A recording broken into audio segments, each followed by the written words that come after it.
Welcome to your deep dive. Today, we're hitting the road, and venturing into the world of in-vehicle technologies, or IVTs for short. Oh, yes, IVTs. You sent over some fascinating research from the International Journal of Human-Computer Interaction, Oh, very cool. and it looks like you're interested in how sound can actually make our cars safer. That's right. So how... This research really dives into Yeah. whether auditory cues can help drivers navigate those increasingly complex infotainment systems Mm-hmm. without taking their eyes off the road. So basically, can we use our ears to keep our eyes where they need to be on the road? Yeah, That's a pretty crucial question as our cars become more like rolling computers these days. exactly. And the researchers went beyond just theory. Okay. They actually conducted 2 experiments to Kind of them. see how these auditory cues impact both driving performance and menu navigation. Okay, so let's unpack this. I think we've all experienced that moment of frustration when we're trying to adjust the music or navigation while driving, and it feels like our brains are doing a juggling act. What's the main problem that the paper highlights? Well, the more features we pack into our cars, Yeah. the more distracting they can become. Uh-huh. The researchers compare it to using a smartphone while driving. Right. It pulls our attention away from the road, which is a major safety concern. That makes total sense. Yeah. So how does sound fit into this? Are we talking about replacing touchscreens with voice commands entirely? Not necessarily. This research explores using auditory displays to supplement visual information, Okay. taking some of the cognitive burden off of our eyes. Hmm. Think of it like this. Instead of looking down to find a song on your touchscreen, Right. you could navigate your playlist using specific auditory cues. Okay. I'm intrigued, but wouldn't adding more sounds just make things even more distracting, especially when we're trying to concentrate on driving? That's a great question, and that's where multiple resources theory comes in. Okay. It suggests that our brains are actually wired to process information from different senses simultaneously. Oh, interesting. So by dividing tasks between our eyes and ears, Yeah. we might actually become more efficient at multitasking. So it's like having different departments in our brain Exactly. working together to handle different tasks. That's pretty amazing. How did the researchers actually test this out? Well, in the first experiment, they had participants play a simple ball-catching game on a computer. Okay. Imagine that as a stand-in for the visual demands of driving. Got it. At the same time, they had to navigate a menu of song titles using only their hearing. So they're driving and choosing their tunes at the same time. Exactly. That's a pretty clever way to simulate that divided attention driver's face. Right now, here's where it gets really interesting. Okay. They tested several types of auditory cues. Okay. Some participants had basic text-to-speech, just hearing the song titles read out. Mm-hmm. Others had a combination of text-to-speech and these things called spearcons. Spear cons. Yeah. Okay, I have to admit, you've piqued my curiosity. What in the world are spear cons? Imagine taking a word and compressing it into a super fast burst of sound. Okay. They sound a bit like sped up gibberish, but because they're based on real words, our brains can still recognize them. Wow, that's wild. It's like our brains are decoding these secret sonic messages. Exactly. What else did they try? They also use something called Spindex. Spindex. Okay. It's a really intuitive concept. Yeah. You know how we use index tabs in a dictionary to quickly find a word? Right. Spindex works the same way, but with sound. Mm-hmm. If you're looking for a song that starts with A, Okay. you'd hear an auditory cue based on the pronunciation of the letter A. So it's like auditory index tabs. Exactly. I love that analogy. Yeah. But did these fancy auditory cues actually make a difference? They absolutely did. Really? Participants who used any of the auditory cues performed better on both tasks. Wow. They were faster and more accurate at finding the right song, Hmm. and they were better at catching those virtual balls. That's impressive.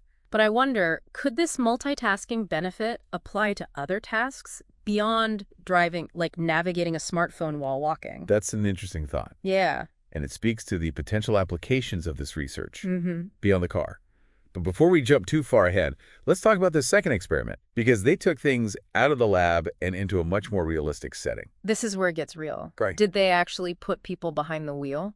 They did this time, they used a driving simulator Wow. and swapped the ball catching game with a task where participants had to hit virtual balls that appeared in different lanes while driving. Okay. This tested how well they could maintain control of the vehicle while navigating the menus. So it's not just about finding the right song anymore. It's about doing it while safely navigating a virtual road. Exactly. I'm on the edge of my seat. What happened? The results were incredibly consistent with the first experiment. Okay. Drivers who had auditory cues demonstrated smoother, more stable steering compared to those without sound.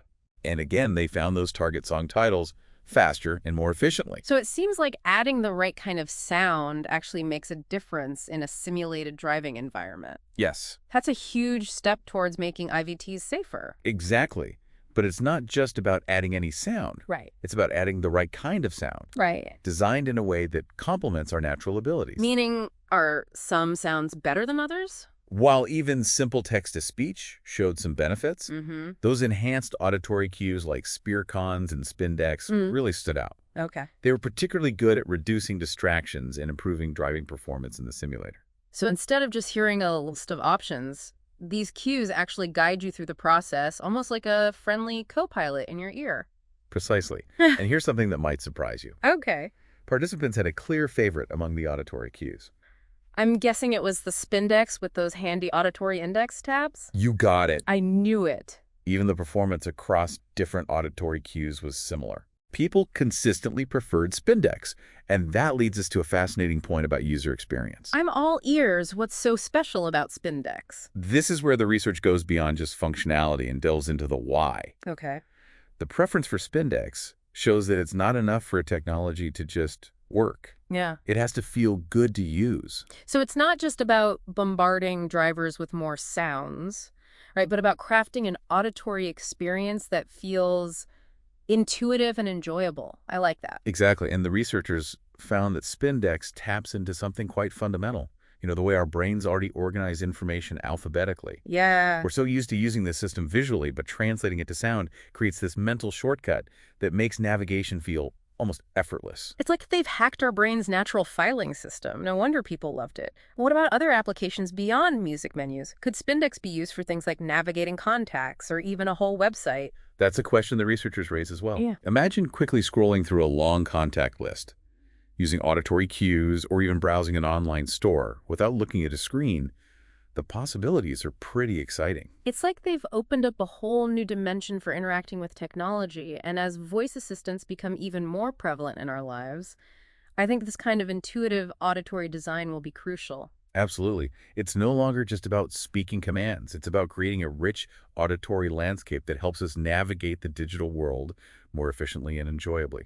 You know, this whole conversation reminds me of how we approach visual design. We spend so much time thinking about how things look, Right. but we often overlook the power of sound. That's a great point. We talk about creating visually appealing and user-friendly interfaces, but what about crafting engaging and intuitive soundscapes to complement them? Just like good visual design can make a product more desirable, good auditory design can make it more enjoyable and even more effective to use. It's like we're moving from a world of silent interfaces to one where sound is an integral part of the experience. But did the research mention any downsides to using all these auditory cues? Could it be overwhelming or even distracting in certain situations? The researchers did acknowledge some potential challenges. For example, if the car is already noisy, think traffic, loud music, or chatty passengers, those subtle auditory cues might get lost in the mix. That makes sense. You wouldn't want those spear cons battling it out with a blaring radio or a backseat full of kids. Right, and they also pointed out that individual preferences play a role. What sounds helpful to one person might be annoying or distracting to another. It's like anything else in design. There's no one-size-fits-all solution. You have to consider the context and the user. Precisely. The key takeaway is that auditory cues have huge potential, but they need to be implemented thoughtfully, taking into account the specific environment and the needs of the individual. So it's about finding the right balance between visual and auditory information, making sure it enhances the experience rather than adding to the cognitive overload. Exactly. And this is where collaboration between researchers, designers, and engineers becomes so important. It's about bringing together expertise from different fields to create innovative solutions that work for real people in real situations. This deep dive has really opened my eyes to how much thought goes into designing those seemingly simple interactions we have with technology, but this research is just one piece of a much bigger puzzle, isn't it? It is. What we're seeing here with in-vehicle technologies is part of a broader trend towards recognizing the importance of sound in design. It's no longer just an afterthought. It's being woven into the very fabric of the products and services we use every day. That's true. Think about smartphones, laptops, smart speakers, even household appliances. Sound plays a role in how we interact with all of them, shaping our experience in subtle but powerful ways. And as our world becomes increasingly digital and interconnected, this awareness of sound will only become more critical. It's like we're finally tuning in to a whole new dimension of design. Exactly. And this research is a fantastic example of how even subtle shifts in the way we use sound can have a significant impact on our behavior and our overall experience with technology. It's definitely made me think twice about all the sounds that I encounter every day, from the ping of a notification to the rumble strip on the highway. I think that's a valuable takeaway for our listener as well. Before we move on, is there anything else you think is important to highlight from this research? Any aha moments that stood out to you? I think one of the most fascinating aspects of this research is how it connects to something as fundamental as our senses. We're so accustomed to relying primarily on our vision, but this study reminds us that our other senses, like hearing, can play a crucial role in how we perceive and interact with the world around us. It's like we're rediscovering the power of sound in a world that's become dominated by visual stimuli. And it makes me wonder, what other senses are we overlooking when it comes to designing technology? That's a great question to ponder, but for now, I think this research gives us plenty to think about when it comes to the future of sound and technology. I agree. It's clear that we've only scratched the surface of what's possible when we start to think about sound not just as something we hear, but as a powerful tool for shaping our experiences and interactions. But I'm curious to hear your thoughts on this. I'm ready when you are. If sound can be this powerful in improving how we navigate menus, it makes me wonder what other ways we could use it to enhance the entire driving experience. Oh, there are so many exciting possibilities. Yeah. Imagine if your car could give you more intuitive feedback about its performance, Okay. or even alert you to potential hazards using sound instead of just relying on visual warnings. Oh, that's a good one. I can't tell you how many times I've almost missed a lane departure warning because I was focused on something else on the road. Right. What if there was a distinct sound that pulled my attention back? Exactly. It could be much more effective than a visual cue that can easily get lost in our busy visual field. Right. It's almost like your car could become a more intuitive co-pilot, Yeah. using sound to communicate with you in a way that feels natural and doesn't overload your senses. I love that analogy. It's like we're moving beyond those jarring beeps and buzzes and designing a more harmonious soundscape for the entire driving experience. And this is where the research really opens up a broader conversation about the role of sound in design. Mm. You know, we're so used to thinking about design in visual terms. Yeah. But this study highlights the untapped potential of sound to shape our experiences and even influence our behavior. You know, it's funny because we surround ourselves with sound all the time, but we rarely stop to think about how it's impacting us. That's so true. Sound has this incredible ability to evoke emotions, create a sense of place, and even guide our actions in very subtle ways. Just think about how certain sounds can make you feel instantly relaxed or alert, Mm-hmm. or how the sound of a siren can trigger an immediate response. It's amazing how powerful sound can be when we start paying attention to it. I feel like we're just beginning to scratch the surface of what's possible when we start designing with sound in a more intentional way. Absolutely. And as we become increasingly reliant on technology, Right. I think this awareness of sound will become even more crucial. We need to ensure that the technology we create enhances our lives, not distracts from them, and sound has a huge role to play in achieving that balance. Well, I think we've given our listener a lot to think about today.